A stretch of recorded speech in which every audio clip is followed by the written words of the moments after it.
A New Arrival by Zainab, translated by Parwana Fayyaz. Spring 2024, British Columbia, Canada. I finish washing the breakfast dishes. I pick up my keychain, which now holds my keys to the apartment, the main residence entrance gate, and the mailbox. And I pick up the garbage bag, which I forgot to take out last night.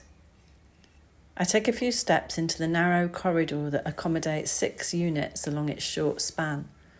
I see Ismail standing at the glass door at the end of the corridor. Ismail has recently moved to our building with his family, newly arrived in Canada from Afghanistan. When I first met him, his dark skin and warm face reminded me of my dear deceased cousin back home. Ismail has the same bushy eyebrows, jet eyes, and thick dark hair. He looks fast and agile.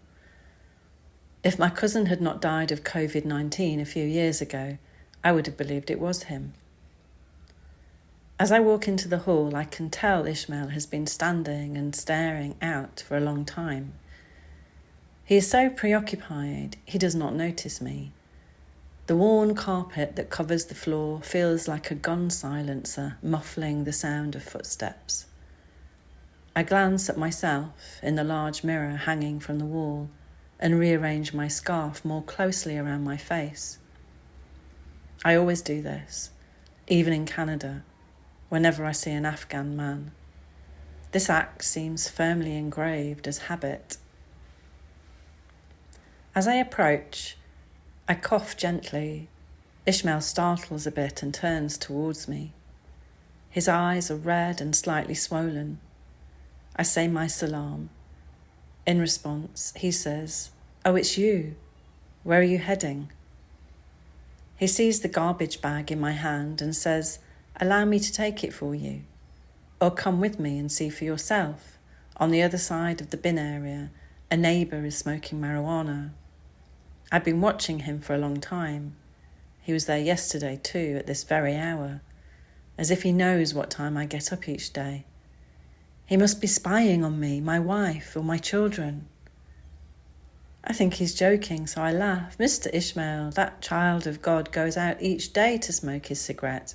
He hasn't got anything against you or me." Ishmael's serious face turns angry.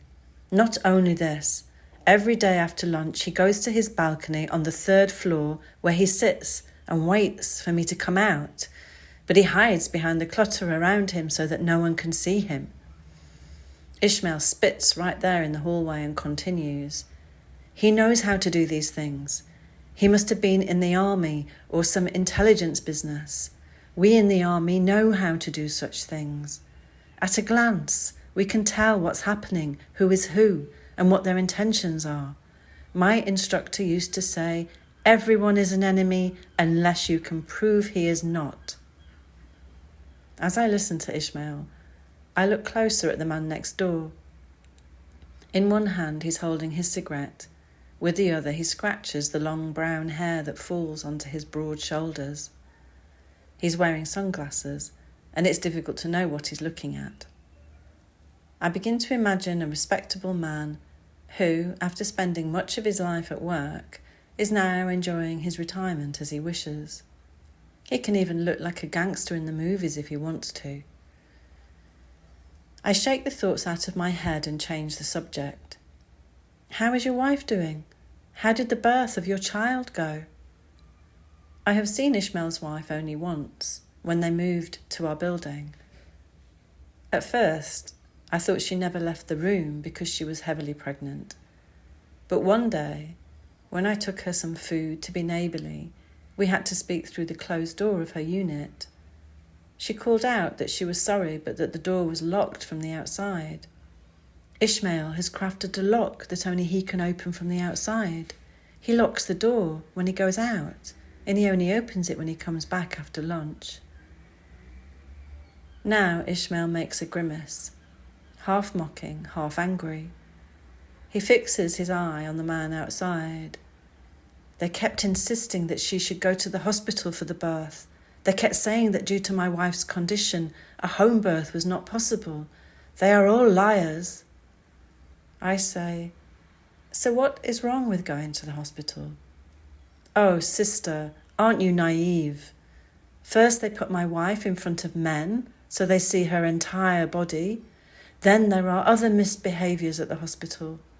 Since she is Afghan, they could test any medicine on her for their own purposes. Not knowing their language makes it harder. If you start protesting or raising your voice, they call the police within minutes, and then you could either be jailed or deported. We look again through the outer door. Ismail has lost sight of the man next door. I turn to the mailboxes on the other side of the hallway. Some of the letters have been there for days. I open mailbox 401, but there is nothing there today. I ask Ismail, "So how is your wife doing now?" He swallows saliva to moisten his dry throat. "I took her to the bathroom 3 times myself and delivered our child. But then she started bleeding and I had to take her to the hospital. Once we arrived there, they criticised me. They even accused me of attempting to kill my child." At that moment, the opposite entrance door opens and the large neighbour enters the small hall. He looks at us and says hello in English. He says, "I saw you standing at the door. I didn't want to disturb you, so I took the other way in." I look at the empty mailbox, smile and thank him. As the man passes us and disappears, the smell of marijuana fills the hallway. Ismail does not understand English, so he hasn't heard what the man said. He says pointedly, "Did you see how he took us by surprise? He must have realised that I was watching him. I wish I could have brought my gun with me from Kabul. Only then could I have slept well at night." The irregular lines on his forehead deepen. His face looks much older now, under his youthful head of hair. I think to myself what misery he has brought all the way from Kabul, because it is inside him after a lifetime of war. He holds his hand out for the bag of garbage in my hand again. "Let me take that from you." I thank him and mock gently. "Now that the danger has passed, I can take it myself.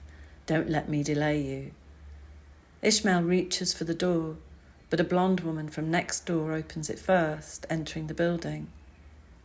She stands back to let us out before she enters. I smile and thank her. Ismail glowers as he passes her. A few steps on, he says to me, "For God's sake, don't be so naive. They don't like us. If you think hard enough, you will understand their actions insult us. You should not show friendliness towards them." Ishmael's eyes fall on the blue plastic water bottle that has made a hole in my bag of rubbish. He says, "Give me your empty bottles.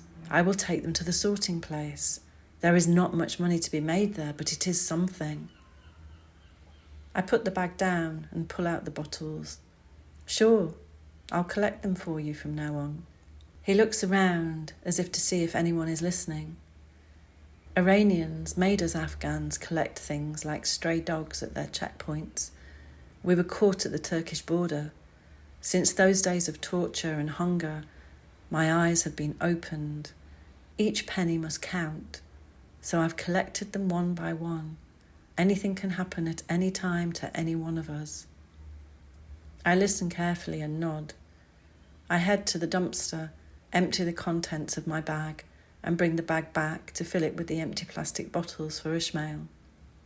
I hand him the bag and he removes a wrinkled cap from his pocket and puts it on. I want to say something nice. "That's a nice hat," I say. He gives me a wary look and I immediately regret what I said. He doesn't answer. He takes the bag from my hand and walks away. He crosses the alley and takes off his hat as he enters the main road. He crumples it and throws it in the bag. I sigh, and as I turn, my eyes fall on the man next door. He's on the 3rd floor, sitting in a corner of his balcony among his belongings. He is staring at Ismail as he crosses the road and walks on in his daze. Writing from the Emirates Humanitarian City, UAE, April 2022. 2 types of men live here.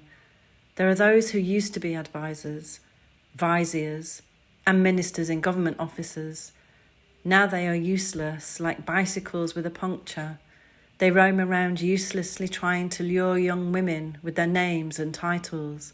Then there is the group, unknown, with a lowly title, who are the most efficient and useful to society here, the nanwaha, the bread makers. Recently, the Arabs have employed Afghan bakers to work with them. Now they can earn a little money to send to their families. I think that baking bread is a very difficult task in this hot land. They sit next to a hellish oven for hours. A few nights ago, one man fainted and they took him to a hospital.